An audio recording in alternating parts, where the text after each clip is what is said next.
Hai, selamat datang di channel ini. Di video kali ini akan menayangkan kompilasi simulasi Assessment Center.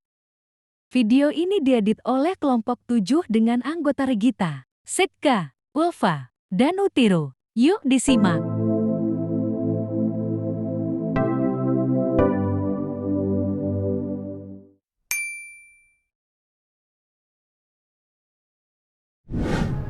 Baik, Assalamualaikum warahmatullahi wabarakatuh. Terima kasih kepada kalian untuk tidak datang terlambat. Perkenalkan, sebelumnya saya asesor pertama Indah Rizky dan ini rekan saya. Asesor kedua Safira Aida Luna Devi. Di sini kami akan memandu kalian untuk melakukan LGD. Sebelumnya saya akan melakukan absen terlebih dahulu sesuai dengan sesuatu yang telah kalian tentukan. Rama Elisa Walda, Rally Putri, Nazwa Rizania, Betoni Martin, semua sudah datang ya. Sebelumnya, rekan saya akan membacakan mengenai peraturan apa saja yang harus kalian taati. Silakan. Oke, baik, saya akan menyampaikan beberapa peraturan selama proses LGD, yaitu yang pertama adalah setiap asesi tetap memakai masker. Kemudian yang kedua, waktu diskusi akan berlangsung selama 45 menit. Kemudian setiap peserta atau asesi bebas menyampaikan pendapatnya. Lalu di akhir dari sesi diskusi nanti akan diberikan selembar kertas untuk ditulis kesimpulan dari diskusinya. Lalu setiap asesi tidak boleh menyinggung sara. Dan yang terakhir adalah nanti saya sendiri sebagai asesor akan memberitahukan sisa waktu diskusinya. Apakah sudah dapat dipahami? Sudah bisa.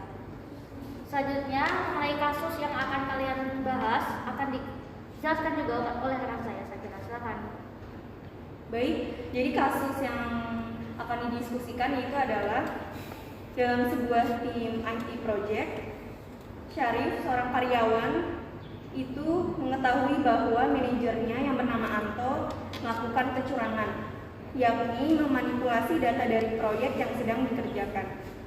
Sehingga proyek yang sedang dikerjakan itu terlihat mengalami perkembangan yang baik. Namun, Syarif sama sekali tidak berani memberitahu manajernya tersebut karena merupakan atasannya. Sedangkan Anto sebagai manajernya terus melakukan hal tersebut atau terus melakukan manipulasi data. Menurut Anda, bagaimana sikap dari kedua karyawan tersebut? Lalu, apa solusi untuk permasalahan ini? Agar nantinya perusahaan tidak memperoleh kerugian karena hasil atau progres proyek tidak sebagus seperti yang dilaporkan. Ada yang ingin bertanya? Dari saya cukup juga. Cukup.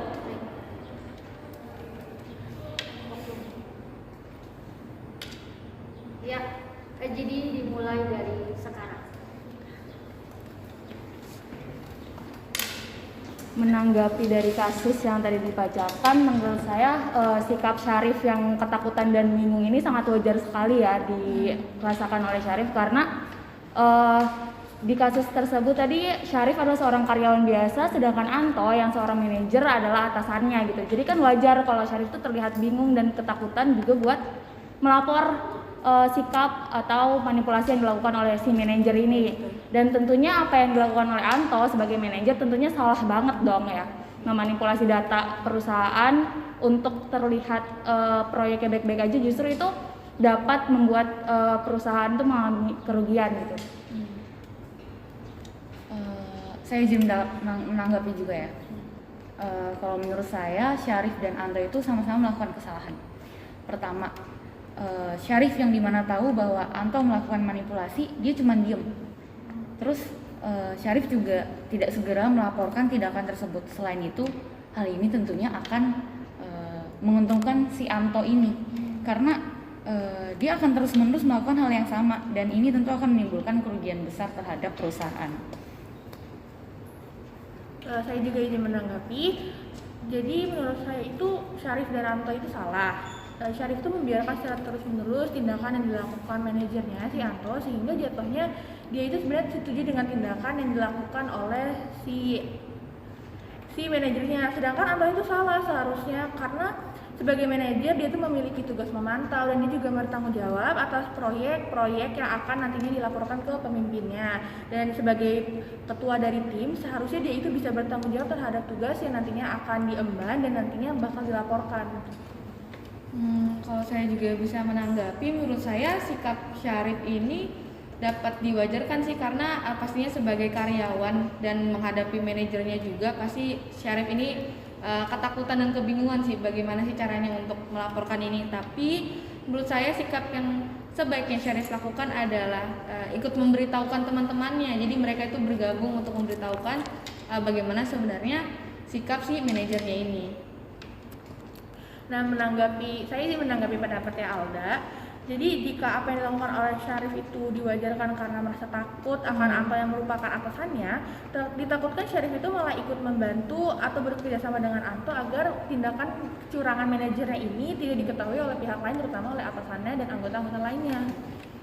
Saya agak kurang setuju dengan pendapatnya Nazwa, karena menurut saya walaupun Syarif ini diwajarkan untuk ketakutan dan bingung bagaimana cara melaporkannya, menurut saya belum tentu juga Syarif akan menjadi yang seperti itu juga sih, seperti manajernya. Dari Bethany sendiri apakah ada tanggapan? Kalau saya sih setuju dengan opini Mbak Reli, karena tentunya Syarif yang seorang staf di bawah Anto itu bisa jadi akan terancam jika dia melaporkan tindakan tersebut. Dan sekalipun jika Anto tidak memberikan ancaman, kemungkinan besar Syarif juga belum tentu mendukung tindakan Anto dengan bekerja sama. Sebentar. Sepertinya lebih baik kita fokus ke masalah Anto sebagai manajer yang memanipulasi data daripada kesalahan Syarif yang sebenarnya tidak melapor kepada atasan atas perbuatan Anto ini. Karena bagaimanapun juga Anto sebagai manajer adalah pemimpin tim gitu kan, dapat dibilang pemimpin tim, dia harusnya memberikan dampak yang positif kepada karyawan-karyawannya juga gitu. Saya izin menanggapi ya. Menurut saya kalau misalkan memang kita mau membicarakan posisi si manajer ya sudah jelas salah, karena si Anto ini memanipulasi setiap progres yang dilakukan di proyek, yang mana yang pasti itu akan merugikan perusahaan. Menurut saya seperti itu. Saya setuju dengan opini Reli.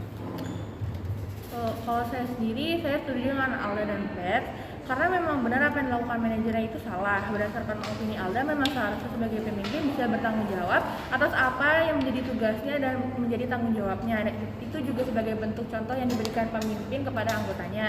Dan lalu berdasarkan opini Reli, ia bisa jadi manajer melakukan manipulasi data karena sebelumnya dia nggak melakukan tugasnya dengan baik dan tidak bertanggung jawab, sehingga adanya miss dan membuat dirinya jadi melakukan kecurangan dari satu kesalahan lain yang akhirnya menimbulkan kesalahan lainnya. Ya, saya setuju sekali dengan pendapatnya Mbak Reli dan Mbak Nazwa kalau apa yang dilakukan Anto sebagai manajer ini sudah memperlihatkan sekali ya kualitas dirinya sendiri sebagai pemimpin. Dia tidak memberikan dampak yang positif, tidak mendorong karyawannya sendiri untuk berperilaku positif, lalu juga dapat terlihat dia tidak jujur, tidak tegas, dan juga tentunya tidak berintegritas pada pekerjaannya. Kalau dari anggota yang lain, apakah ini memberikan tanggapan atau opini tambahan? Dari saya cukup. Kalau saya seperti yang sudah saya dikatakan di awal, menurut saya lebih baik Syarif itu memberitahukan dulu kepada teman-teman atau rekan timnya bagaimana sebenarnya tindakan si manajer tersebut, nanti bersama-sama baru mereka melaporkan kepada yang pihak berwenang. Tidak seperti itu Mbak Reli, karena Syarif itu kan karyawan Syarif ini dia tuh ketakutan dan kebingungan gitu akan mau melapor atau tidak gitu ke atasannya, karena Antonya sendiri tuh pemimpin dia gitu. Apalagi kalau misalnya ternyata dia bilang ke teman-temannya rekan tim yang seperti Mbak Reli bilang, kalau misalnya ternyata ada rekan tim yang pro atau bersekongkol dengan si Anto ini bagaimana gitu.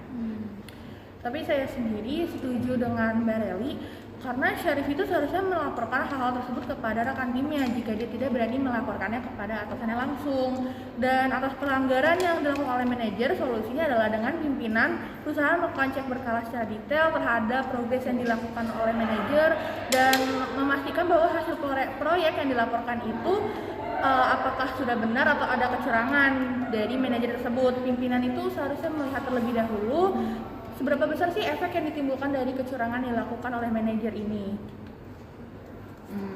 Saya izin menanggapi ya.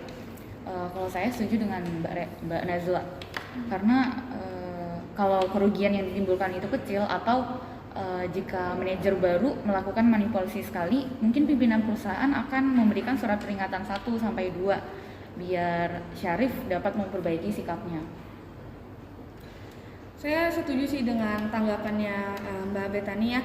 Dan menurut saya jika sudah dilakukan SP 1 dan 2 namun manajer tersebut tetap melakukan manipulasi dan ternyata menimbulkan kerugian bagi perusahaan atau bahkan menjurus ke arah korupsi, menurut saya tindakan yang sebaiknya diambil adalah cut off manajernya lalu atau enggak menurunkan jabatannya sih menurut saya seperti itu.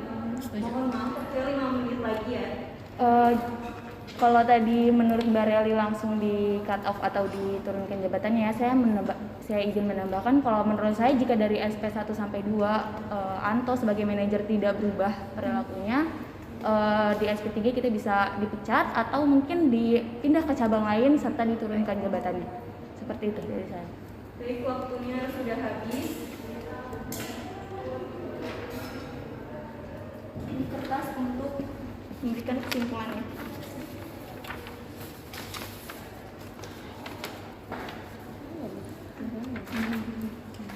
Jadi bagaimana nih kesimpulan yang dapat kita ambil dari kasus hari ini? Kalau saya mendengar tadi teman-teman berdiskusi ya, kita berdiskusi, yang pertama saya ambil mungkin Syarif itu seharusnya jika dia ketakutan atau kebingungan dia dapat melapor ke teman setimnya, jadi melaporkan Anto, aliansi ya gitu betul, ya. melaporkan Anto bareng-bareng gitu ke atasan. Oke. Lalu untuk tindakan kepada manajernya, kira-kira? Sanksi. Ya, sanksi. Beri sanksi. SP 1 sampai 2 ya. Iya, Lalu betul. dilihat progresnya ya. Iya.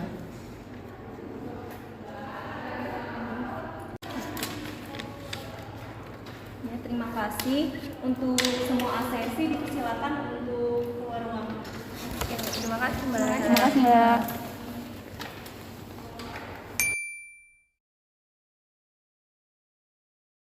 Mbak Alisa dulu kali ya. Iya.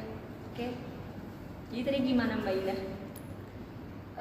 Sesuai CV-nya sih benar ya, leadership-nya bagus, influencing others juga bagus, kolaborasinya juga dapat sama yang lain tadi, planning organizing-nya lumayan, interpersonal komunikasinya juga bagus, cuman kurang di empowering people tadi. Jadi tadi kalau saya coba kasih tambahan ya, tadi juga sekilas saya lihat emang Mbak Alisa tuh kurang kayak apa yang memberanikan orang lain untuk ngasih opini juga. Terus tapi kalau untuk dari critical thinkingnya kayak identifikasi masalah itu bagus sih, soalnya tadi Mbak Alisa juga yang pertama ngasih pendapat Yang ngarahin buat nggak fokus sama oh iya iya tadi kan? ya. Iya. Bagus sih sejauh ini, cuman itu empowering people-nya emang kurang. Iya, kurangnya di bagian itu ya berarti. Leadership-nya bagus, cuman empowering people di dalam leadership-nya tuh kurang empowering people aja ya berarti. Dari CV-nya juga bagus sih, education-nya menarik, Jadi saya juga udah sempat baca. work experience juga banyak ya. Iya, work experience. Ya bisa lah ya. Ya berarti untuk Mbak Lisa di simulasi LGD ini emang bagus ya, Bagus untuk jabatan IT project manager. Selanjutnya ke Mbak Raya dulu kali. Mbak Reli, saya lihat tadi kalau dari critical thinkingnya itu tuh bagus juga karena dia tuh kayak nggak langsung setuju gitu sama opini orang, tapi Iya. dia juga menyampaikan opininya sendiri. Benar-benar. Terus juga tadi kalau dilihat dari segi empowering people-nya, dia juga apa ya, mengajak orang lain untuk ya, benar. memberikan opini. Terus tadi di kesimpulan juga dia yang nanya ke yang lain itu kesimpulannya gimana kayak gitu. Benar-benar. Terus dari interpersonal communication-nya, gimana dia berinteraksi sama orang lain, atau dia nanggepin atau menghargai pendapat orang lain. Itu tadi kelihatan kayak sering menganggukkan kepala kayak gitu. Walaupun dari CV-nya masih bagus Mbak Alisa, tapi skillnya terlihat lebih kepada Mbak Rally ya untuk problem people-nya. Iya tadi Iya. kompetensinya lebih terlihat Iya, Mbak benar. Rally, Iya. lebih bagus gitu. Terus dari segi apa ya, kalau dari dia juga bisa mempengaruhi apa sih orang lain sudah memberikan opini kayak gitu. Kolaborasinya juga tadi cukup bagus ya. Iya, collaboration-nya bagus. Kayak tadi juga apa ya? Pokoknya ya opininya gitu. Selalu berbeda sama yang lain ya, dia punya pikiran sendiri. Iya, tapi dia juga menerima orang lain, Iya. opini orang lain. Nah, kita lanjut ke Mbak Betani. Oke.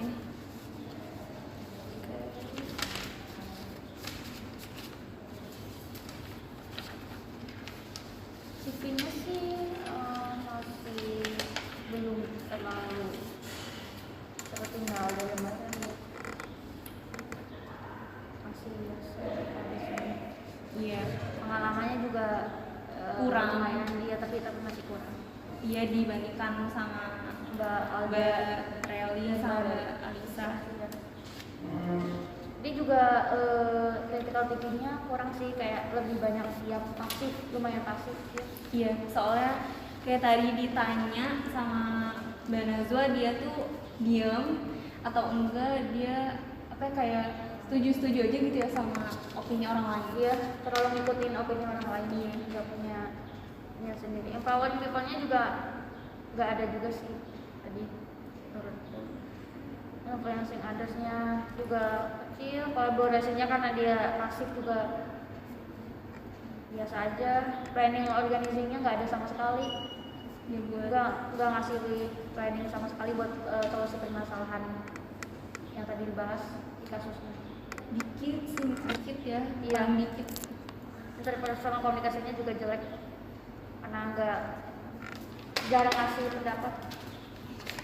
Tapi mungkin dari collaboration-nya agak lumayan ya dibandingkan aspek lainnya gitu. Iya, Mungkin karena pengalamannya juga yang pengalamannya masih kurang sih ya. Terus mungkin yang terakhir untuk Mbak Nazwa ya, oleh yang tadi saya observasi itu, kalau dari critical thinking itu bagus karena tadi dia bisa menyanggah atau menanggapi opini orang lain. Iya, benar. Terus kalau dia memberanikan orang lain untuk menyampaikan pendapat, tadi Mbak Nazwa yang paling ini ya. Iya, benar. Yang paling kayak ngajak orang lain juga, terus Iya. menghargai pendapat orang lain juga kelihatan tadi. Iya, sering nanya kayak kan yang tadi Mbak siapa yang kasih?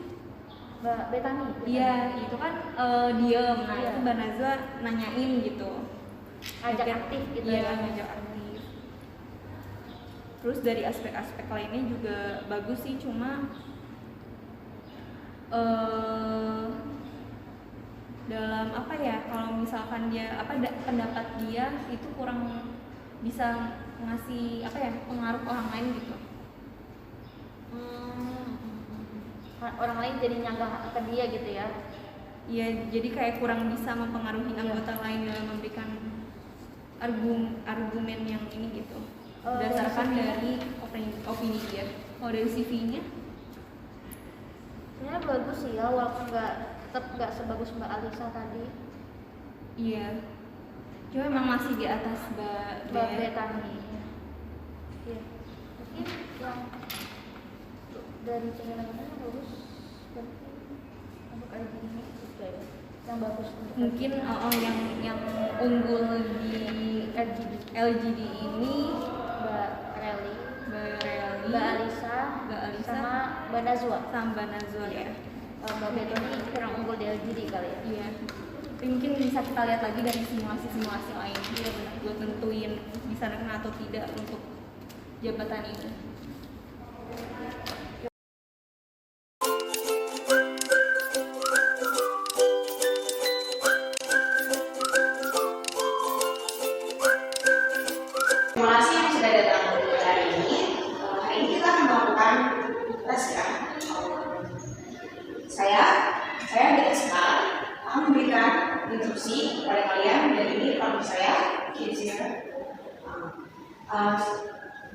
instruksi pengerjaan saat tes. Yang pertama, kepada para peserta harap alat komunikasi dalam keadaan silent atau dimatikan. Peserta tidak disarankan untuk keluar ruangan sebelum tes selesai secara keseluruhan. Dalam proses pengerjaan, peserta dilarang untuk saling berkomunikasi seperti tukar jawaban atau meminjam alat tulis. Tidak adanya ketentuan dalam mengerjakan tes ini, sehingga para peserta dibebaskan menjawab tes tersebut. Waktu pengerjaan tes ini selama 10 menit. Apabila waktu sudah selesai, peserta wajib menyempurnakan jawaban dan tidak ada perpanjangan waktu.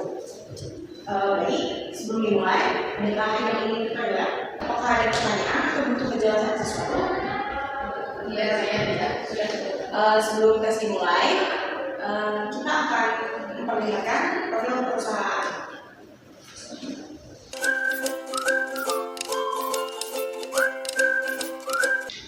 Baik, terkait dengan sejarah Bank Toib. Bank Toib adalah salah satu bank milik pemerintah Republik Indonesia dengan kantor pusat utama yang berada di Jakarta Selatan, serta didirikan pada 22 Februari tahun 1966. Karena kepercayaan masyarakat kepada Bank Toib, hingga detik ini Bank Toib sudah membuka kantor cabang di kota-kota besar dan sudah menjangkau dari Sabang hingga Merauke. Saat ini Bank Toib menjadi perusahaan dengan nasabah terbanyak se-Indonesia dengan banyak nasabah. Tentu saja pasti terdapat tantangan yang datang silih berganti, namun dengan kinerja yang bagus dari para karyawannya, perusahaan Bank Toib terus menjadi bank yang terbaik di negeri ini. Terdapat visi dan misi. Visinya yaitu menjadi bank terbaik di Asia Tenggara dan dapat berkontribusi secara nyata terhadap perekonomian nasional. Adapun misinya yang pertama, melakukan kegiatan perbankan yang terbaik dengan mengutamakan pelayanan kepada segmen mikro kecil dan menengah untuk menunjang peningkatan ekonomi masyarakat. Dan yang kedua, memberikan pelayanan prima dengan fokus kepada nasabah melalui sumber daya manusia yang profesional dan memiliki budaya berbasis kinerja. Terdapat nilai utama perusahaan. Yang pertama, kompeten. Kami terus belajar dan mengembangkan kapasitas. Yang kedua, amanah. Kami memegang teguh kepercayaan yang diberikan. Dan yang ketiga, loyal. Kami berdedikasi dan mengutamakan kepentingan nasabah. Terdapat 5 sikap perilaku insan Bank Toib. Yang pertama, disiplin dan bertanggung jawab. Yang kedua, menjaga nama baik perusahaan. Yang ketiga, jujur dan dapat dipercaya. Yang keempat, bersikap tegas dalam menangani permasalahan. Dan yang kelima, memberikan pelayanan yang terbaik kepada nasabah Bank Toib. Sesuai dengan visi kami, yaitu menjadi bank terbaik, maka kami akan selalu berusaha untuk mengutamakan dan mengedepankan kepentingan nasabah, sehingga jika memang terdapat permasalahan dari nasabah, kami akan menanganinya dan memberi solusi atau jalan keluar bagi nasabah tersebut.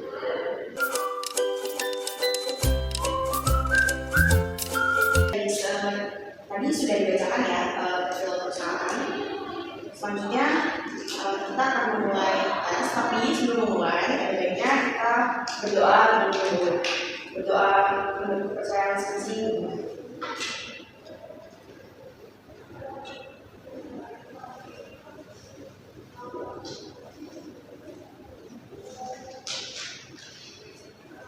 Baik, selanjutnya akan menunjukkan lembaga jawaban dari soal.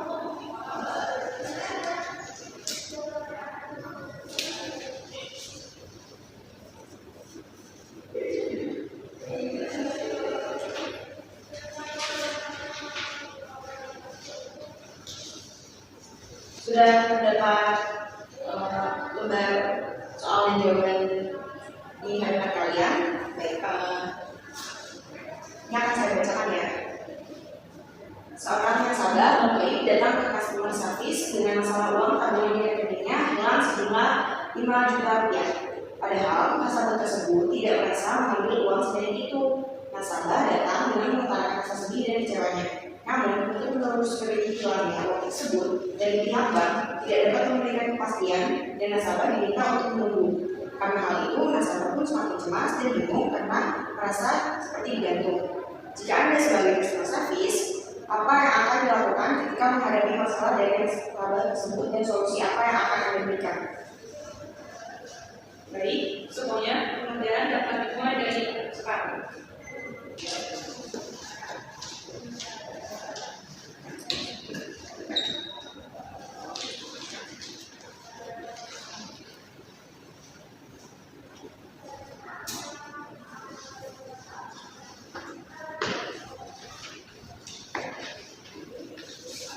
Baik, waktu tersisa 5 menit lagi.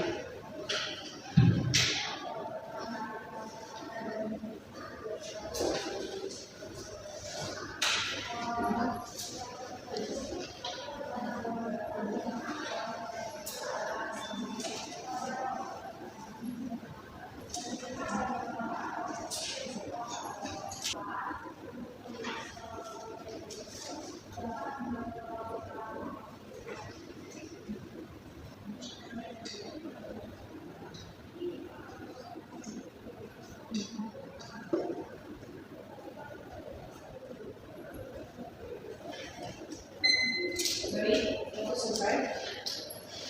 Kita dimohon kekuatan meninggalkan lembar jawaban beserta lembar soalnya di atas meja masing-masing.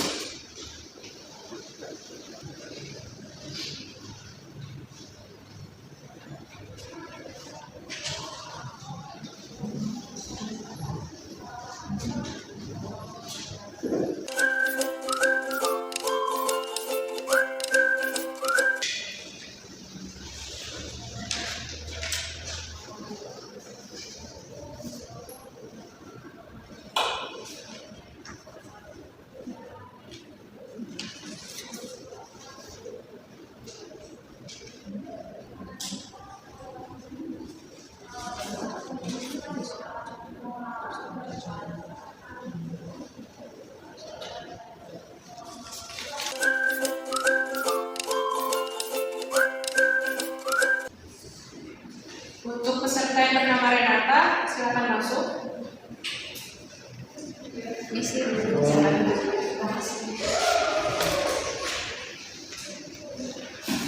Kamu sudah lihat deskripsi kamu ya? Kamu mau nanya? Kamu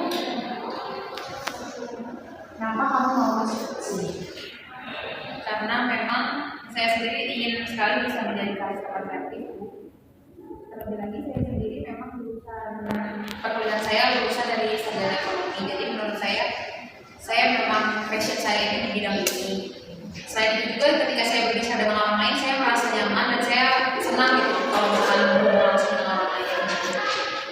Dan saya juga mendengar kalau Bank Loib ini kan memang bank yang sudah cukup terkenal di Indonesia ini ya Bu. Banyak sekali peminatnya, nasabahnya, dan juga memang terkenalnya bagus gitu. Jadi saya ingin sekali bisa diterima di Bank Loib ini. Terkait saya sudah diberikan bagaimana solusi Anda dalam mengerjakan tes tersebut. Baik, saya izin menjawab ya Bu. Solusi yang pertama saya akan berikan kepada nasabah itu adalah mencoba memberikan penjelasan sedetail mungkin kepada nasabah dan mencoba untuk tidak membuat nasabah tersebut merasa panik. Kemudian mulai menanyakan apakah ada yang pernah menanyakan PIN ATM atau ada yang menanyakan kode ATM lalu diberikan. Dikarenakan pihak bank tidak dapat memberikan kepastian berapa lama proses penanganan kasus tersebut, maka saya selaku customer service akan berusaha meyakinkan nasabah jika benar nantinya kehilangan uang itu karena kelalaian dari pihak bank, maka akan diganti secara penuh. Tetapi jika ternyata kelalaian itu dan asalnya dari nasabah, maka saya akan memberikan beberapa himbauan, diantaranya jangan memberikan PIN ATM kepada orang lain, tutup jari saat sedang memasukkan PIN, harap mengganti PIN ATM secara berkala, jangan gunakan PIN dengan pola tanggal lahir, serta segera blokir ATM jika terkena di mesin atau ulang. Terima kasih. Baik, saya Oke, setelah kami pikir-pikir dari diskusi, untuk tahun ini saudara Renata lolos. Ya, selamat. Terima kasih. Karena sudah diterima dalam tahap ini, nanti akan dihubungi lagi oleh perusahaan lewat email atau telepon. Saudara Renata sudah boleh pulang. Terima kasih ya teman-teman. Baik, untuk peserta yang bernama Kristina, boleh silakan masuk.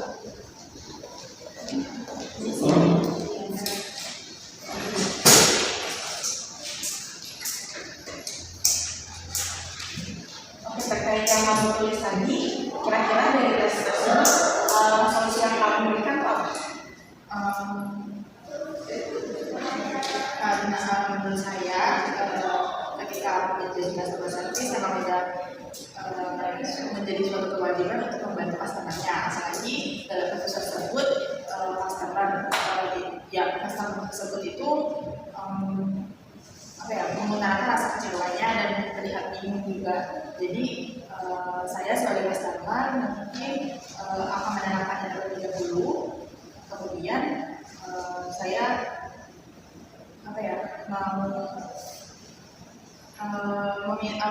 setelah itu saya meminta untuk customer tersebut menceritakan kembali kronologi yang terjadi. Nah, solusi setelah customer tersebut menceritakan kronologinya, mungkin saya akan membantu sebisanya dan memberikan solusi seperti kepada customer mungkin untuk bisa lebih berhati-hati lagi dalam menjaga kerahasiaan PIN-nya, terus juga lebih berhati-hati ketika saat bertransaksi gitu ya, mengambil uang di ATM yang di pinggir jalan atau yang bukan di dalam kantor tersebut. Terima kasih untuk jawabannya. Menurut kamu, kenapa alasan kamu perusahaan harus menerima kamu sebagai karyawan? Menurut saya karena saya melihat dari kemampuan yang saya miliki dan value dari diri saya, sepertinya saya cocok untuk menjaga. Sepertinya saya cocok menjadi customer service, jadi mungkin perusahaan ini juga membutuhkan orang yang seperti saya.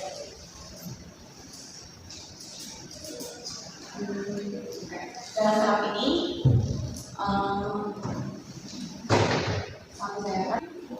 karena perusahaan sendiri sudah punya kualifikasi sendiri dan tertentu. Mohon maaf untuk tahap ini kita udah di sini tidak bisa lanjut ya. Terima kasih untuk partisipasinya. Semoga bisa jadi lebih baik lagi. Semoga nantinya mungkin bisa dapat bergabung di perusahaan pembantu ini di divisi yang berbeda. Terima kasih. Terima kasih.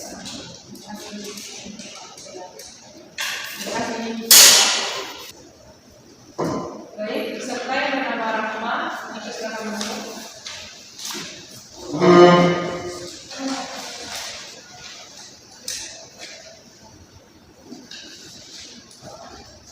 Tadi kan kamu udah ngerjain tes yang sudah diberikan ya. Kalau dari solusi yang kamu berikan apa? Solusi yang saya berikan pertama-tama saya sebagai customer service akan memberikan penjelasan mengapa hal tersebut bisa terjadi.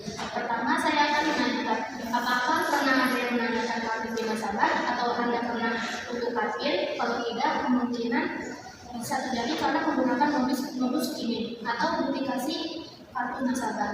Tindakan tersebut melibatkan penggunaan alat khusus bernama scammer.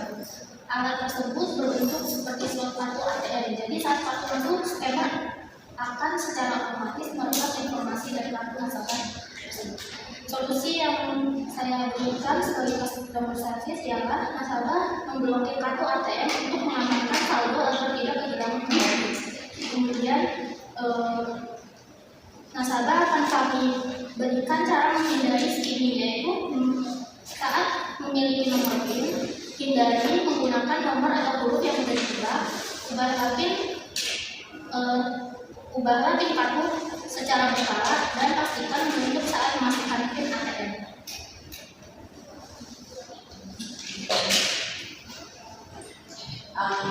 Makasih atas jawabannya. Kami mau nanya, menurut kamu, berapa kamu memberikan jawaban tersebut kepada perusahaan? Apakah menurutkan jawaban yang terbaik? Menurut saya, solusi yang saya berikan pada jawaban ini sudah terbaik karena membantu nasabah untuk menghindarkan rasa cemas terlebih dahulu, karena solusi yang saya berikan itu memblokir kartu ATM agar tidak kehilangan uang kembali.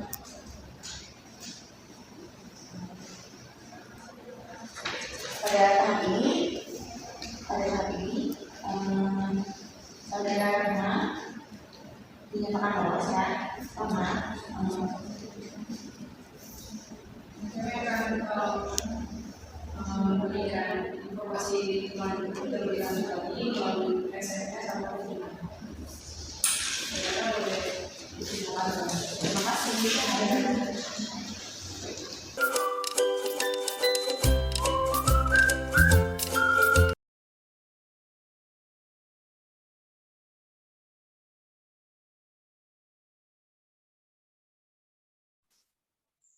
Selamat siang para hadirin yang sudah berada di ruang meeting Zoom. Perkenalkan, saya Olivia selaku operator 2. Sebelum kegiatan dimulai, saya akan melakukan absensi terlebih dahulu.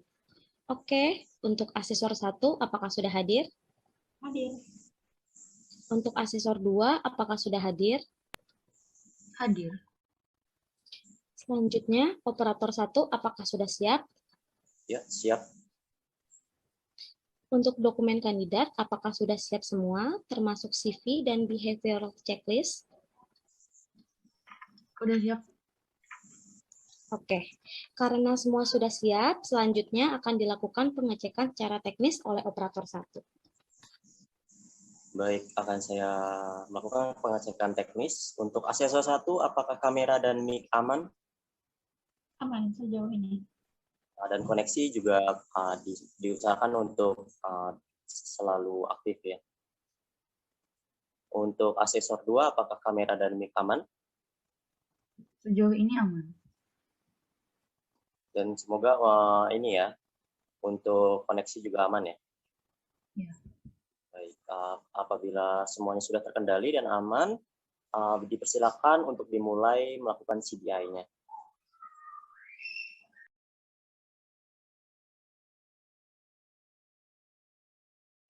Baik, terima kasih kepada tim operator. Tim operator mungkin boleh mematikan kamera dan mic selama kegiatan. Di sini kandidat sudah ada di ruang tunggu, jadi sekarang kita invite kandidatnya.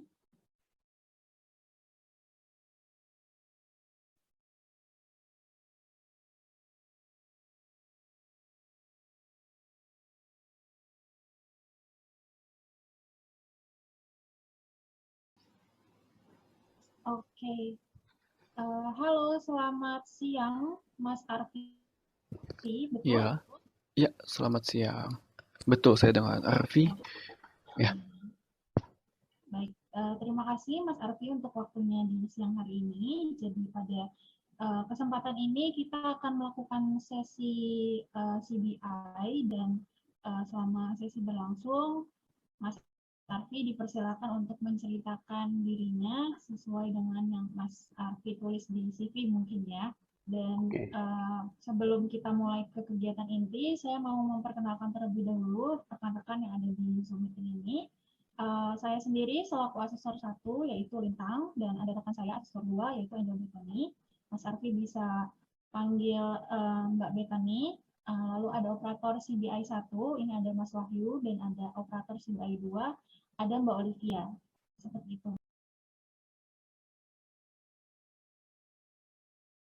Dan untuk kita mengawali sesi ini, Mas Arfi dipersilakan untuk memperkenalkan dirinya dulu. Silakan. Oke, sebelumnya selamat sore. Perkenalkan, nama saya Arfian Nidarsudin, usia saya 21 tahun. Saya tinggal di Kota Bogor. Untuk masa lalu saya sempat berkuliah di Universitas Pancasila dan aktif di berbagai organisasi, mulai dari himpunan mahasiswa, unit kegiatan mahasiswa, maupun berbagai kegiatan kepanitiaan yang diselenggarakan fakultas maupun universitas. Saya sendiri pernah menjabat sebagai Ketua Badan Eksekutif Mahasiswa, dan kabinet saya mendapatkan nilai baik dari pihak universitas itu sendiri. Selain kegiatan kampus, saya juga aktif dalam berbagai kegiatan sosial, dan saya juga masih aktif sebagai Ketua Karang Taruna. Oke, mungkin bisa lanjut ke kelebihan kekurangan kali ya. Dalam hal ini saya memiliki kelebihan mampu bekerja sama dalam tim, memiliki time management yang baik, dan saya mampu memimpin dalam suatu tim atau organisasi itu sendiri. Tapi di balik kelebihan saya itu semua, saya memiliki kekurangan di mana saya sedikit sulit mengontrol emosi, tetapi saya sudah menemukan berbagai cara yang dapat mengatasi masalah tersebut sehingga tidak akan mengganggu kinerja saya. Kemudian untuk pengalaman pekerjaan saya sempat menjadi product manager assistant selama 3 tahun. Dan selama saya menjabat sebagai product assistant itu, saya berhasil menaikkan citra perusahaan tersebut. Dengan pencapaian saya membantu PM saya menjual 1.500 produk, di mana target dalam sebulannya itu seharusnya 1.000 produk. Gitu. Dan selama 3 tahun saya bekerja, saya selalu berhasil memenuhi tanggung jawab yang diberikan kepada saya, baik dari segi kualitas, ketepatan waktu, dan lain sebagainya. Saya sendiri berharap saya dapat terlibat dalam proyek di perusahaan ini. Mungkin itu.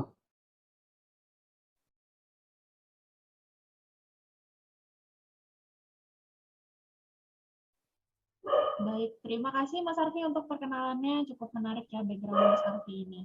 Tapi saya penasaran nih selaku asesor kali ini, sebenarnya apa alasan Mas Arfi bisa tertarik untuk bergabung di perusahaan ini? Mungkin boleh diceritakan Mas Arfi?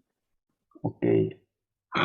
Sebelumnya saya ingin memberitahu dulu mungkin kepada Mbak Lintang dan Mbak Betani, saya mengetahui perusahaan ini dari suatu aplikasi job seeker, gitu.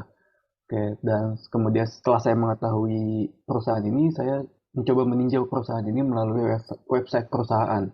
Saya melihat berbagai dari sisi sudut pandang bahwa dalam company ini memiliki banyak sekali keunggulan yang membuat saya merasa kagum, dan saya merasa bahwa diri saya akan bisa berkembang lebih lagi jika saya bergabung dengan company ini. Alasan saya ingin bergabung dengan company ini karena perusahaan ini nih memiliki kriteria perusahaan yang ideal menurut saya. Dalam perusahaan ini juga saya yakin saya dapat menambah atau meningkatkan kemampuan saya, serta posisi yang ditawarkan oleh perusahaan ini dapat saya emban dengan baik gitu loh, sesuai dengan minat saya.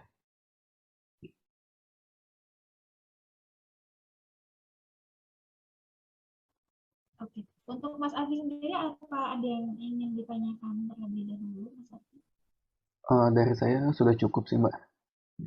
Oke, baik. Kalau begitu, setelah ini Mas Arfi, kami persilakan untuk menunggu di ruang tunggu ya, di ruang virtual ini. Nanti kami akan informasikan kembali, kami akan mengundang Mas Arfi kembali untuk bergabung kalau kami sudah selesai untuk diskusi kami. Bisa diterima Mas Arfi? Oke, baik Mbak. Terima kasih Mbak Lintang, Mbak Angel Betoni atas waktunya. Oke, baik. Saya izin untuk pindahkan ke waiting room ya, Mas Arfi. Oke, baik Mbak.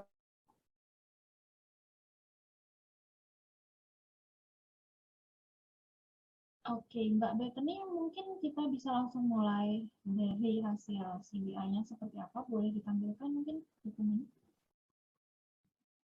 Sudah terlihat? Sudah. Sudah ya.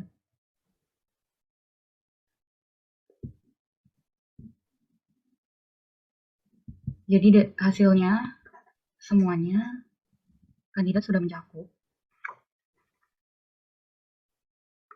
Ini saya perlu masukin catatan nggak ya di sini? Soalnya saya nyatetnya kebetulan di kertas, jadi nggak sempat masukin di sini ya.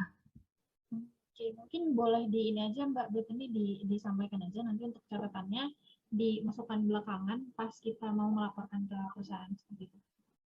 Oke. Jadi untuk poin yang pertama, kenapa saya menceklis? Karena kandidat sebelumnya sudah berpengalaman bekerja sebagai product manager, sebagai asisten ya selama 3 tahun. Selain itu juga kandidat berhasil menaikkan citra perusahaan dengan pencapaian yang melebihi target dalam sebuah pencapaian berapa tadi? 1.500 produk yang seharusnya dalam sebulan cuman ditargetkan 1.000 produk saja. Hal itulah kenapa saya menceklis yang poin pertama. Lalu yang poin kedua sampai 5 saya tandai karena di sini kandidat sudah memenuhi target ya. Karena kandidat menjelaskan bahwa strategi perencanaan produknya itu dia benar-benar melakukannya dengan secara teratur gitu. Yang campaign tadi ya, yang campaign. Iya, dia mulainya dari riset terlebih dahulu, lalu juga melihat ke eksternal juga, mulai dari melihat tren, apa yang tren yang produk serupa, membandingkan, lalu dianalisis. Itu menurut saya strateginya sangat, apa ya, sebagai salah satu acuan perencanaan strategi yang dapat menembus pasar. Jadi akan baik jika Mas Arviandi kita masukkan menjadi product manager gitu. Oke, saya sepakat sih sama hasil observasi Mbak ini. Saya juga tadi menangkap gitu ya, maksudnya menangkap selama Mas Arfi menjawab pertanyaan, memang beliau ini cukup berpengalaman ya, walaupun usianya bisa dibilang masih muda ya, 21 tahun kalau tidak salah tadi. Tapi sudah menjadi asisten 3 tahun gitu kan. Dan pengetahuan seputar product life cycle management di bagian PM ini, emang beliau sudah percaya diri lah ibaratnya ya, kalau bisa dibilang dengan pengalaman dia yang sudah dilakukan. Saya setuju, dan mungkin boleh disampaikan lagi nggak Mbak, ini untuk yang kompetensi kreatif conceptual thinking ini seperti apa tadi hasil observasinya? Beliau bekerja kan sebagai product manager, asisten ya. Tapi banyak pengalaman beliau yang membantu product manajernya, seperti menjadwalkan waktu diskusi, lalu berpartisipasi aktif, dan beliau juga memberikan ide gitu. Dan salah satu ide itulah yang dipakai untuk menghasilkan feedback positif dari konsumen. Jadi beliau ini membuat apa ya sebetulnya, kayak campaign di TikTok. Lalu dia menggunakan soft selling gitu. Soft selling inilah yang membuat melonjak dari target, sehingga hal ini membuat beliau membantu PM-nya, product manager, untuk mengelola data kepada pimpinan gitu. Sepakat sih saya juga sama tadi observasi Mbak Brittany, karena memang kalau bisa dibilang di waktu-waktu sekarang ini sebenarnya belum banyak, kalau saya lihat ya mungkin ya dari sebagai sisi konsumen juga, belum banyak brand yang aware dengan si metode soft selling ini sih untuk sekarang ya. Tapi mungkin kedepannya bakal jadi tren yang baru gitu, karena dan ternyata kan memang terbukti untuk yang dikerjakan oleh Mas Arfi ini cukup berpengaruh signifikan gitu ya kepada penjualan di perusahaan sebelumnya. Jadi saya bisa bilang saya memberikan rekomendasi sih Mbak Bet ini untuk Mas Arfi ini sebagai salah satu kandidat untuk mengisi posisi yang product manager. Gitu. Kalau dari Mbak Bethany, apakah seperti itu juga? Ya, saya juga merekomendasikan ya, karena berdasarkan dari hasil wawancara, kandidat itu udah sesuai dengan indikator-indikator yang udah ditentukan. Berarti kita bisa tulis kesimpulan mungkin ya Mbak di dokumen ini? Ya.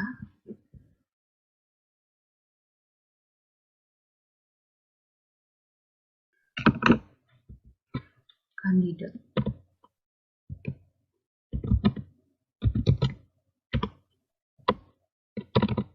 berdasarkan hasil dari wawancara, kandidat direkomendasikan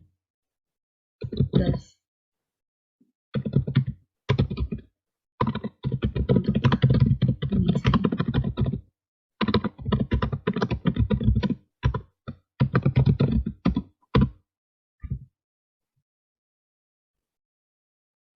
ada tambahan?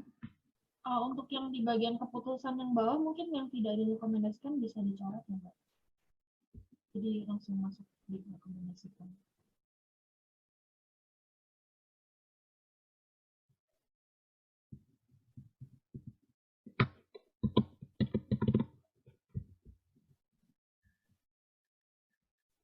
Oke, baik. Karena ini keputusannya sudah kita finalkan, jadi nanti dokumen ini kita serahkan ke perusahaan kembali ya, Mbak Bethany. Iya. Proses.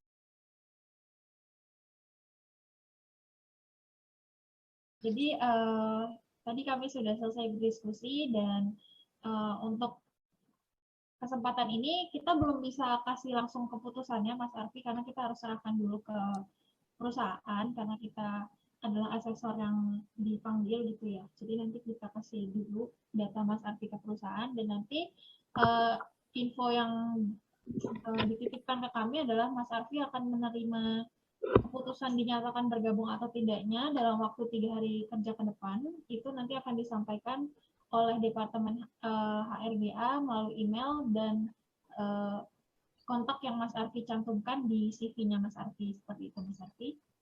Oke, baik. Terima kasih kalau gitu, Mbak.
Ini diminta untuk menuliskan rencana tindakan atau solusi dalam menghadapi masalah itu.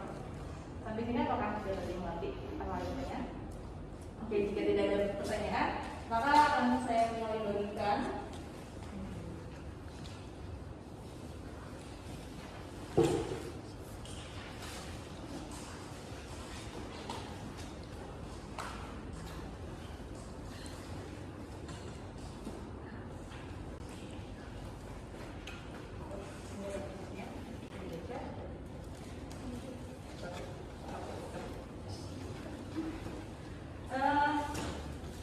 Kalian udah dapat dokumennya. Saya akan membacakan kasus yang terdapat dalam dokumen itu. Ada juga juga. Jadi kasusnya adalah seorang CEO perusahaan majalah dengan nama perusahaan Enjoy mencari seorang personal asisten yang berkompeten dan sesuai dengan kamus kompetensi perusahaan yang sudah ditetapkan. Perusahaan ini bekerjasama dengan penerbit dan beberapa orang yang terlibat. Nah, untuk peran Anda dalam kasus itu dapat Anda lihat sendiri di box masing-masing. Lalu apakah ada yang mau ditanyakan sebelum kita mulai? Tidak ada. Jika tidak ada pertanyaan, maka akan kita mulai pengerjaannya. Waktu pengerjaannya selama 20 menit. Dapat dimulai dari sekarang.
Baik, waktu pengerjaan telah selesai. Dimohon untuk mencatat artis ada masing-masing di meja.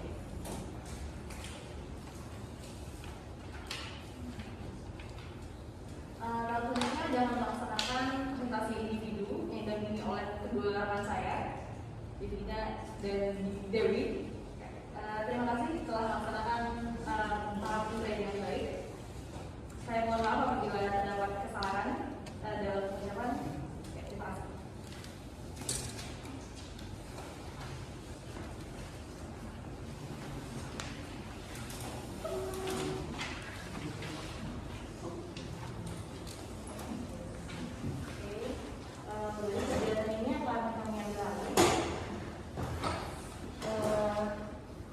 Jadi gimana Mbak Bila dan Mbak Enda setelah mengerjakan?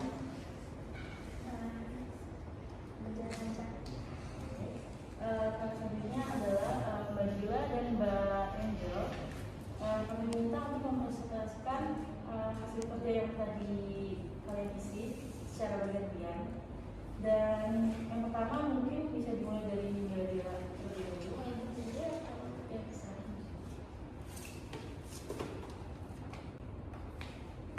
Oke, bisa kita mulai ya. Jadi pertama, Mbak Bila akan mempresentasikan kasus yang tadi sudah Anda dapatkan, lalu dilanjutkan dengan prioritas yang Anda tentukan serta alasannya.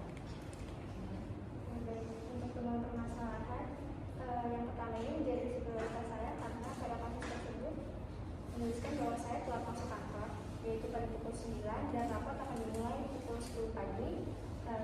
Saya menjadikan temuan permasalahan yang pertama karena pada permasalahan ini saya datang pukul 9 pagi, kemudian pertemuan rapat pada jam 10 sehingga saya memiliki waktu 1 jam setelah kedatangan saya, sehingga saya bisa mempersiapkan untuk rapat berlangsung. Untuk rencana tindakan atas solusinya, saya mempersiapkan diri untuk rapat yang akan segera dilaksanakan.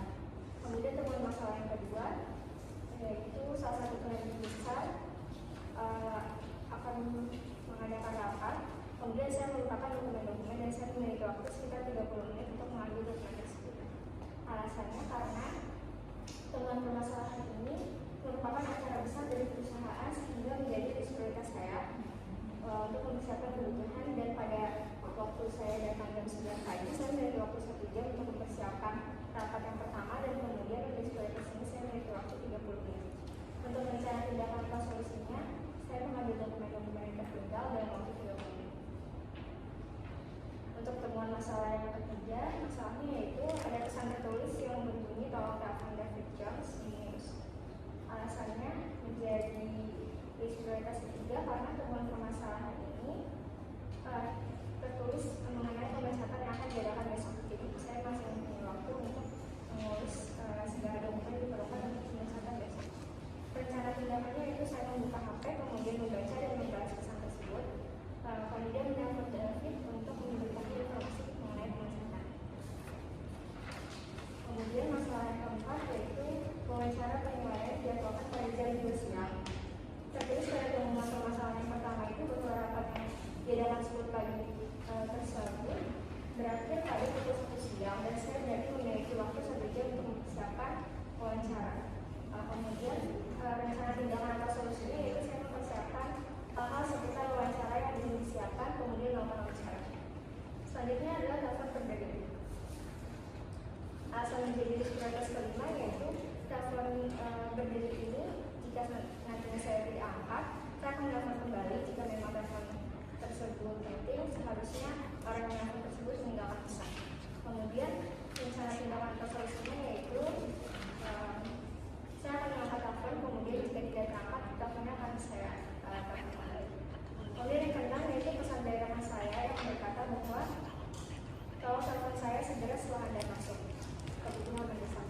Alasannya karena hal-hal yang penting sudah saya lakukan sebelumnya di atas di permasalahan-permasalahan sebelumnya. Jadi saya bisa ada kesempatan untuk membuka handphone saya untuk membaca pesan dari rekan saya. Rencana tindakan atau solusinya itu saya membuka HP saya untuk menelpon rekan saya dengan segera. Yang ketujuh yaitu pesan tertulis yang berkata dapatkah Anda bertemu manajer umum. Alasan saya memilih ini menjadi ketujuh karena setelah menelpon dari masalah sebelumnya saya akan membahas pesan dan melaksanakan tugas yang diberikan pada pesan tersebut. Kemudian yang terakhir yaitu email baru.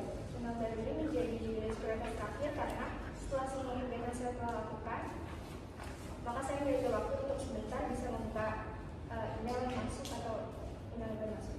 Rencana tindakan atau solusinya yaitu saya membuka email menggunakan handphone atau laptop, kemudian membaca email yang baru masuk dan membahas jika dibutuhkan. Baik, terima kasih.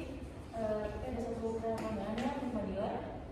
Yang Anda ketahui, apa tugas utama dari personal assistant ini?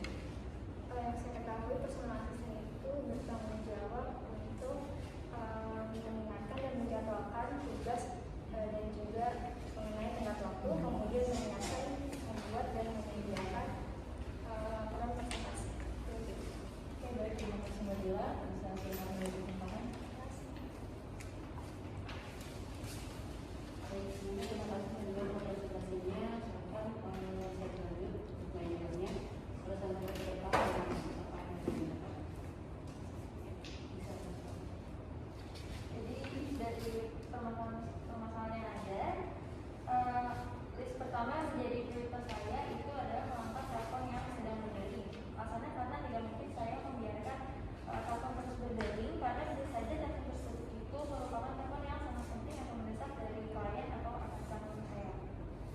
Rencananya itu mengangkat telepon dan menanyakan apa keperluannya sambil membaca memo selanjutnya yaitu pesan dari CEO yang berisi tolong telepon sesegera mungkin. Alasannya karena CEO adalah atasan saya sehingga saya harus mendahulukannya daripada menelepon Bapak John yang minta dihubungi kembali karena Bapak itu telah menelpon dan tidak terangkat oleh saya. Kemudian prioritas selanjutnya adalah berisi janji temu wawancara pelamar X dan Y untuk posisi baru pada jam 15.30 dan 16.15. Alasannya karena saya selaku PA perlu mengingatkan CEO terkait kontribusinya dalam wawancara pelamar bersama dengan HR. Kemudian rencana tindakan yang akan saya lakukan yaitu mengingatkan CEO tentang data tersebut. Lalu selanjutnya list prioritas kelima berisi pesan dari HR yang meminta melakukan pertemuan sebelum wawancara pelamar itu dilakukan. Alasannya karena pesan tersebut berupa permintaan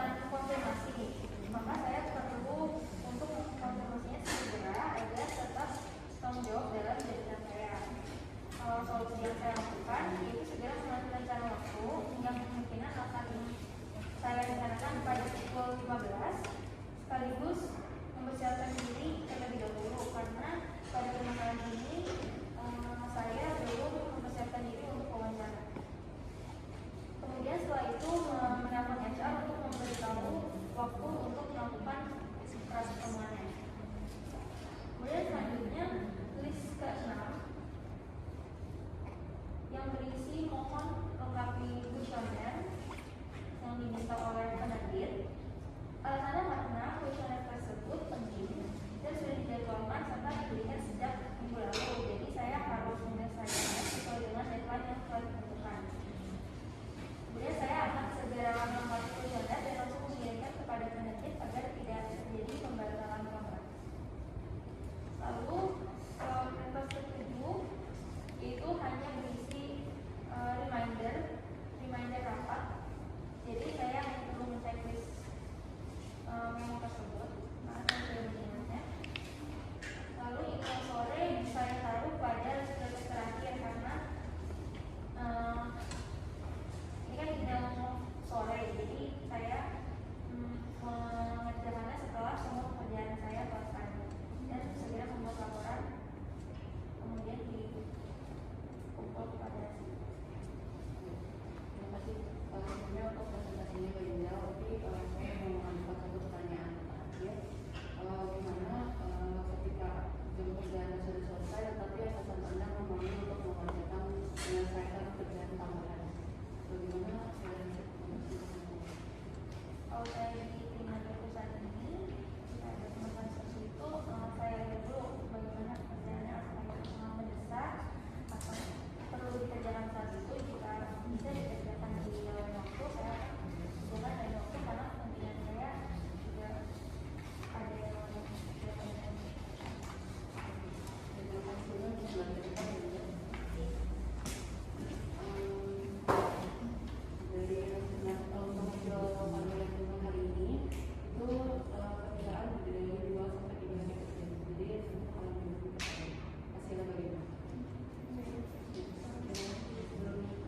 Sebelum mengambil di sisi ini, apakah ada yang ditanyakan? Tidak ada. Oke, terima kasih. Kita akhiri di sini. Terima kasih.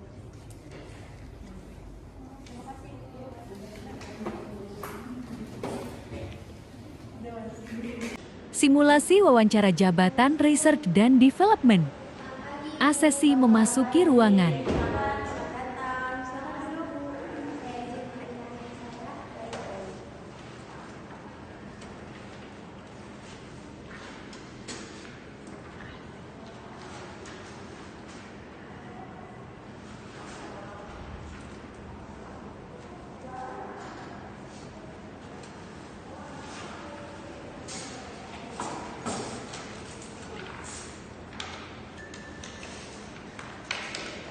Halo, selamat pagi. Selamat pagi, Bu.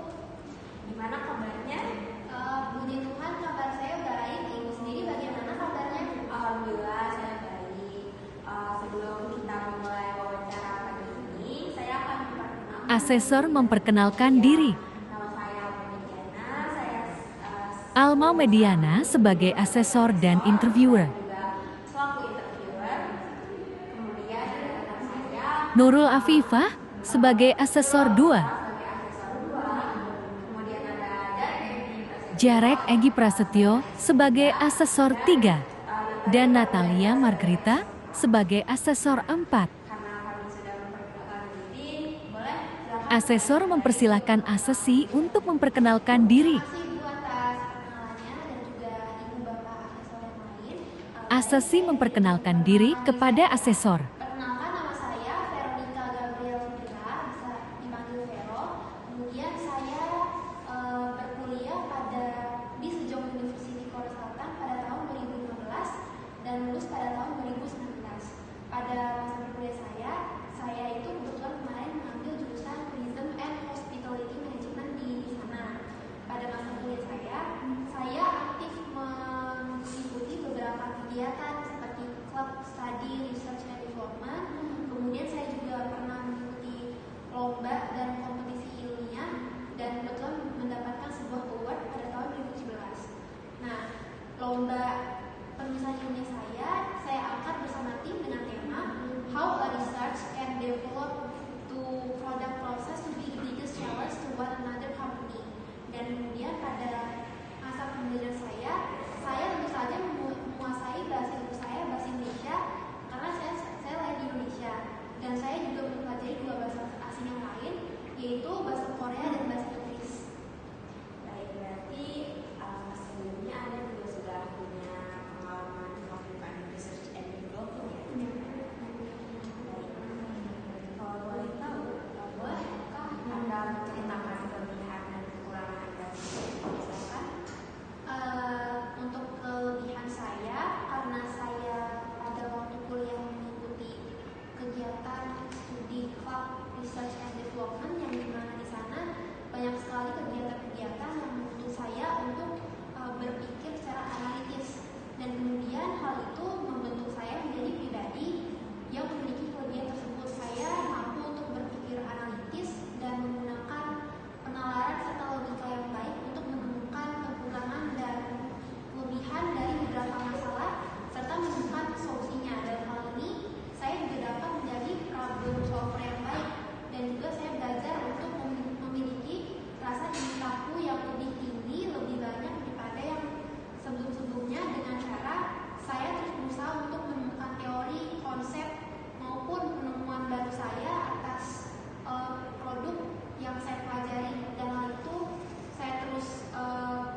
pengujian, serta mengevaluasi hasil pengujian atas produk-produk yang diciptakan dalam perusahaan ini untuk siap didistribusikan ke dalam dunia nyata atau ke dalam bagian dalam masyarakat.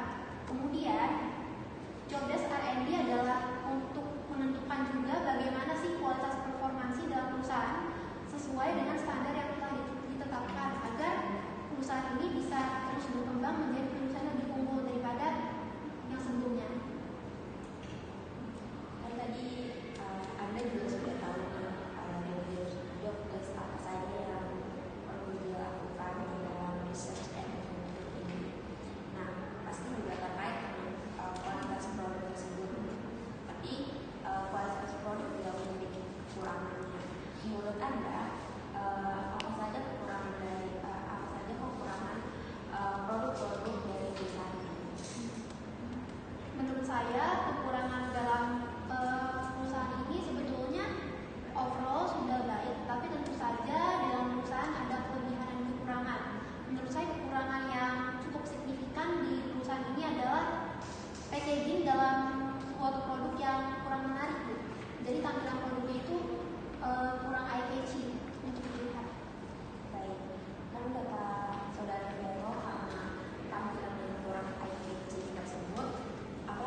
menurut saya penting.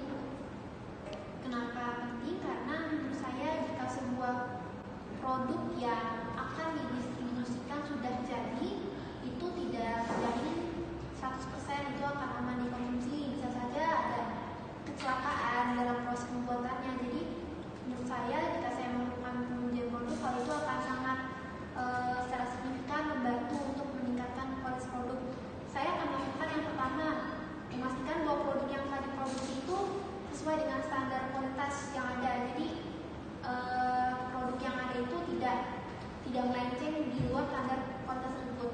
Kemudian yang kedua, saya memastikan bahwa produk itu telah sesuai dengan standar keamanan yang seperti yang tadi saya sudah sebutkan, apakah produk tersebut aman atau tidak untuk dikonsumsi. Dan yang ketiga, meminimalisir munculnya produk yang cacat. Jadi saya akan memastikan produk yang sudah jadi itu adalah produk yang sudah sesuai dengan standar kualitas yang ada dan aman untuk dikonsumsi. Nah, tadi kan Anda juga sudah menjelaskan nih perlu dilakukan riset terlebih dahulu kan. Nah, berdasarkan pengalaman Anda pernah menjalani riset dalam research and development ini, menurut Anda apakah perlu melakukan uji coba terlebih dahulu pada suatu produk? Iya, perlu. Perlu adanya uji coba pasar sebagaimana yang telah saya sebutkan sebelumnya, dan bagaimana hal tersebut menjadi urgensi dalam produk yang ada. Jika kan menurut Anda perlu nih, kira-kira uji coba seperti apa yang akan Anda lakukan terhadap produk tersebut? Uji coba yang akan saya lakukan diantaranya adalah saya akan menetapkan tujuan uji coba perlu dibuat secara jelas agar kita dapat mengetahui kriteria dan tujuan seperti apa yang akan diproses nanti dan bisa sesuai atau tidak dengan hasil yang diharapkan. Kemudian yang kedua berkaitan dengan lokasi perlu mewakili total area distribusi. Jadi di mana nih kira-kira produk akan didistribusikan. Kemudian yang ketiga, saya akan menentukan lama uji cobanya. Jika periode uji coba terlalu panjang, maka bisa dilakukan wawancara setelah pemilihan dapat digunakan sebagai penggantinya. Berarti penting ya memerlukan uji coba terlebih dahulu. Iya, betul, penting sekali. Ketika apabila Anda melakukan uji coba terhadap suatu produk, uji coba seperti apa yang akan Anda katakan tadi? Nah, apa yang selanjutnya Anda lakukan setelah melakukan uji coba tersebut? Menurut saya bisa melalui kotak kritik dan saran. Hal ini bertujuan untuk juga mensurvei pembeli, apakah pembeli itu puas atau tidak dengan produk yang ditawarkan dalam perusahaan ini atau tidak, dengan cara menyebarkan, mungkin bisa dengan cara membuat daftar pertanyaan dalam kuesioner online. Jadi nanti pembeli bisa mengisi apakah mereka puas atau tidak, kemudian bagaimana pendapat mereka terhadap kualitas produk dan lain sebagainya. Kemudian cara yang lain yang dapat dilakukan adalah dengan menyebar kuesioner online.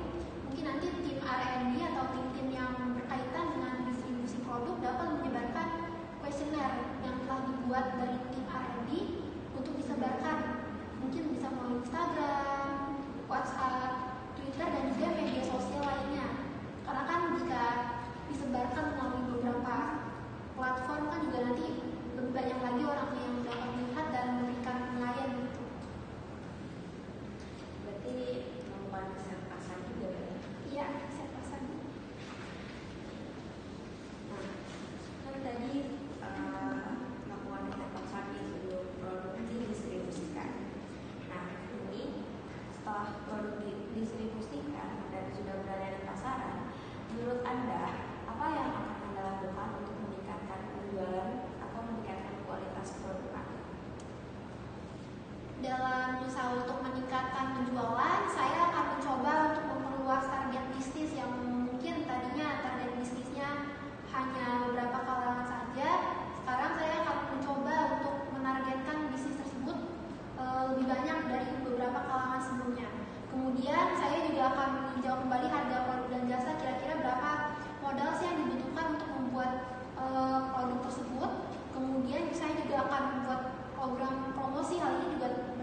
Jadi nanti dalam usaha untuk meningkatkan kesetiaan pelanggan, saya juga terus membuat kotak kritik dan saran agar mereka juga dapat secara leluasa memberikan penilaian untuk peningkatan kualitas produk dalam perusahaan ini.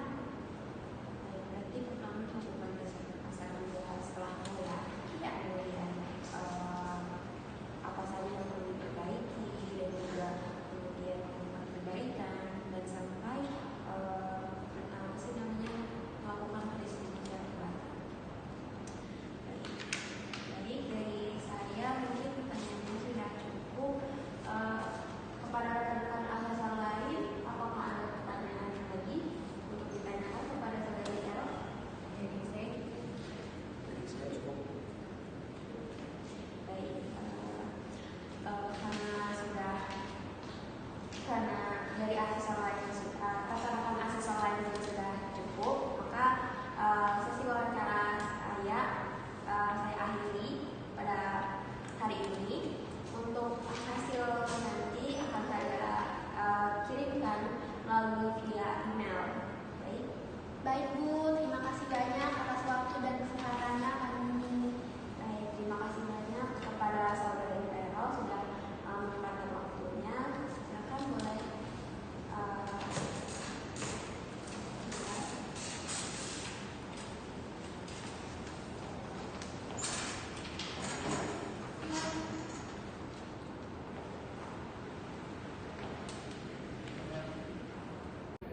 Assalamualaikum warahmatullahi wabarakatuh. Kami dari kelompok 6 ingin melakukan pelaksanaan asesmen center yaitu role-play untuk posisi perawat. Saya Nadira sebagai asesor 1, saya Clara sebagai asesor 2, saya Rara sebagai tim asesor, saya Sukma sebagai perawat 1, saya Nadia sebagai perawat 2. Selamat masuk. Asesmen dipersilakan untuk duduk.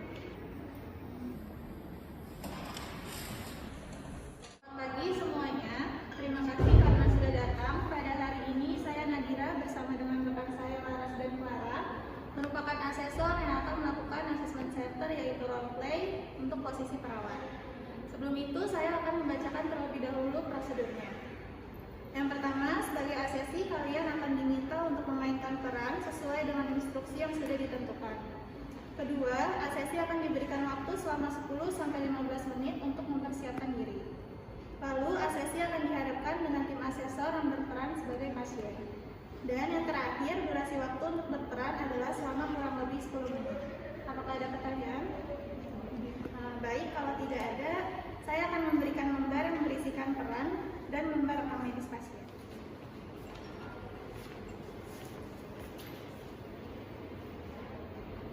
Baik, asesi dipersilakan untuk mempersiapkan diri selama 10 menit. Setelah itu, asesor akan memanggil untuk masuk ke dalam ruangan berdasarkan dengan nomor urut. Asesi 1 dipersilakan untuk masuk. Boleh langsung. Halo semua, saya bacakan kasusnya terlebih dahulu ya. Seorang wanita dewasa berusia 22 tahun datang dengan tujuan untuk melakukan konsultasi kesehatan karena sering pingsan. Perawat berperan untuk melakukan tindakan pemeriksaan tanda-tanda vital untuk mengetahui kondisi kesehatan wanita tersebut. Peserta 1 dipersilakan untuk melakukan role-play berdasarkan kasus tersebut. Selamat pagi, dengan Mbak Laras ya? Iya betul. Oke, Mbak Laras, perkenalkan saya Sukma. Di sini saya akan memeriksa Mbak Laras. Kalau boleh tahu ada keluhan apa ya? Keluhan saya itu pusing, mual, lemas, sulit buat konsentrasi. Ada keluhan lain? Kayaknya itu aja sih Mbak. Mual tidak? Mual iya. Ada sesak? Sesak tuh mungkin jarang, cuman kalau kadang tiap malam sesak sih. Pernah pingsan nggak sebelum ini? Beberapa kali pernah sih. Itu terakhir kali waktu kapan? Kayaknya beberapa minggu lalu, mungkin seminggu yang lalu. Oh gitu. Mbak Laras umur berapa? 22 tahun. 22 tahun ya?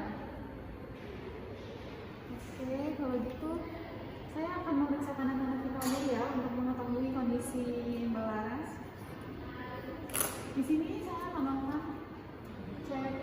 darah, suhu, dan nadi. Apakah dipersilakan? Iya. Oke. Saya mulai dengan cek suhu ya, maaf ya. Sambil menunggu suhu. Sambil menunggu suhu, saya izin untuk cek darah ya.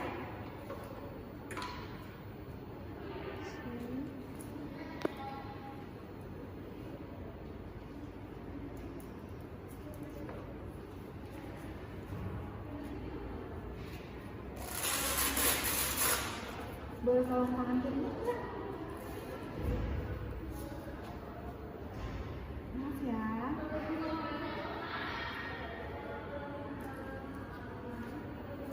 Mau kesini datang sama siapa? Sendiri aja, Sus. Sendiri aja. Nggak diantarin? Enggak.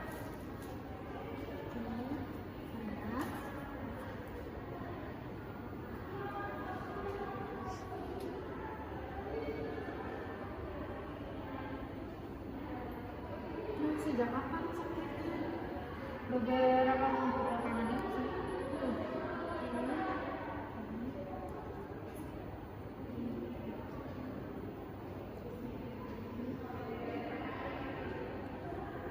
Pernafasannya Mbak,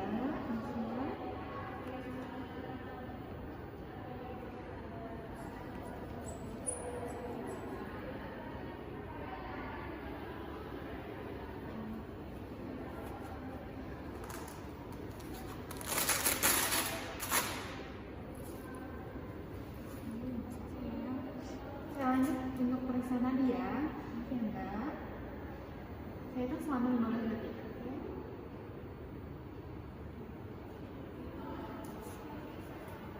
Saya sudah periksa semua ya tanda-tanda vitalnya. Suhu tadi 38 normal.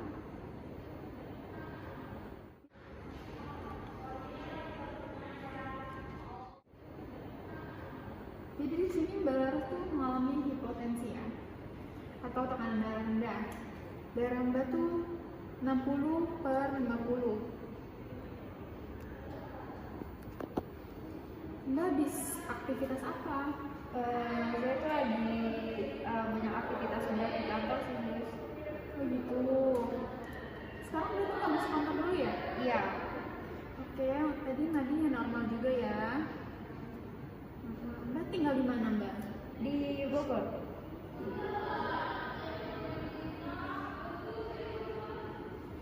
Terus kalau boleh tahu penyebabnya hipotensi ini apa sih?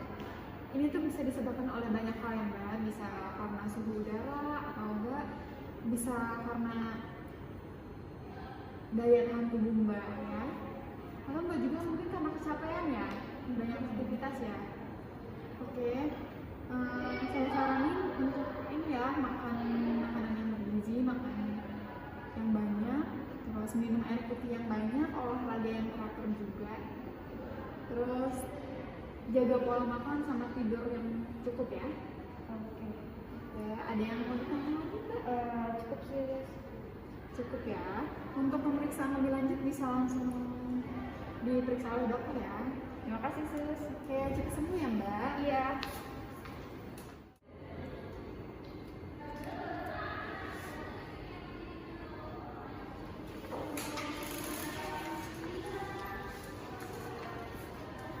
Oke, untuk peserta 1 silakan untuk menunggu di luar. Baik, terima kasih.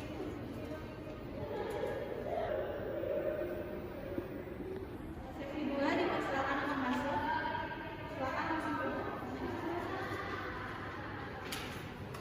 Oke, halo. Seorang wanita dewasa berusia 22 tahun datang dengan tujuan untuk melakukan konsultasi kesehatan karena sedang gelisah. Perawat berperan untuk melakukan tindakan pemeriksaan tanda-tanda vital untuk mengetahui kondisi kesehatan wanita tersebut. Oke, untuk peserta 2 dipersilakan untuk melakukan role play sesuai dengan kasus. Halo, dengan Laras. Iya, itu saya Nadia, perawat yang akan memeriksa Anda terlebih dahulu sebelum diperiksa lebih lanjut oleh dokter. Kalau boleh tahu keluhannya apa aja ya? Keluhan saya itu pusing, sesak, mual.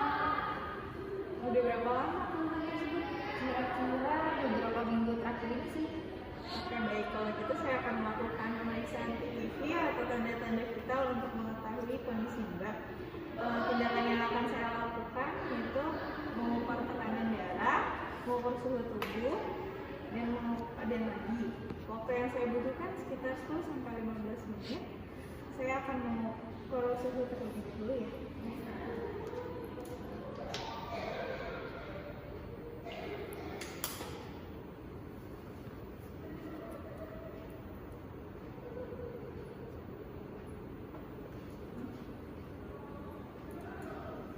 Saya akan memeriksa tekanan darahnya sambil mengukur suhu tubuhnya.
Udah lanjut aja, nanti kan bisa dipotong.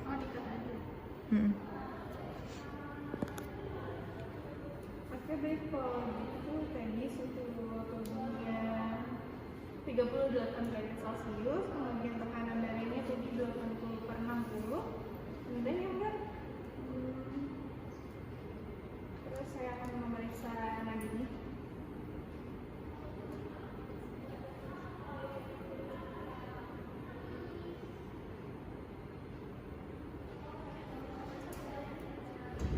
Nadinya normal, kemungkinan Mbak darah rendah atau hipertensi. Penyebab dari potensi atau darah rendah itu sendiri apa ya Mbak? Ada berbagai kondisi Mbak, apa Mbak sedang hamil?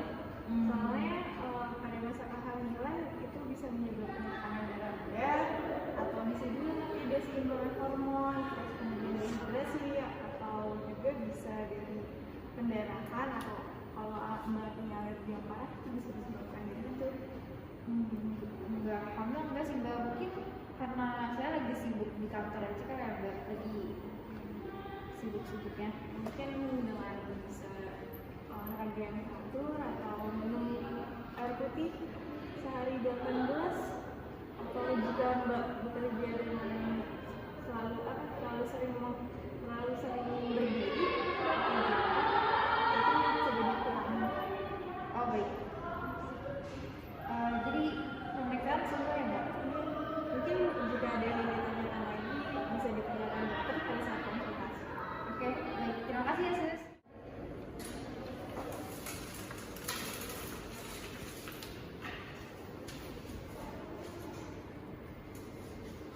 Oke, untuk peserta kedua, boleh disilakan menunggu di luar.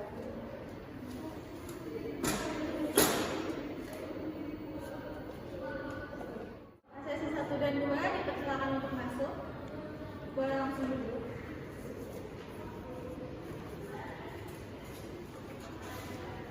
Pelaksanaan metode Assessment Center Role-Play pada hari ini telah selesai.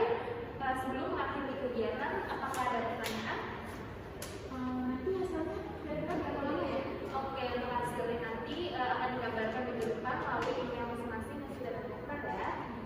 Oke, kami para tim asesor mengucapkan terima kasih kepada para asesi atas meluangkan waktunya. Asesi dipersilakan untuk meninggalkan ruangan. Terima kasih.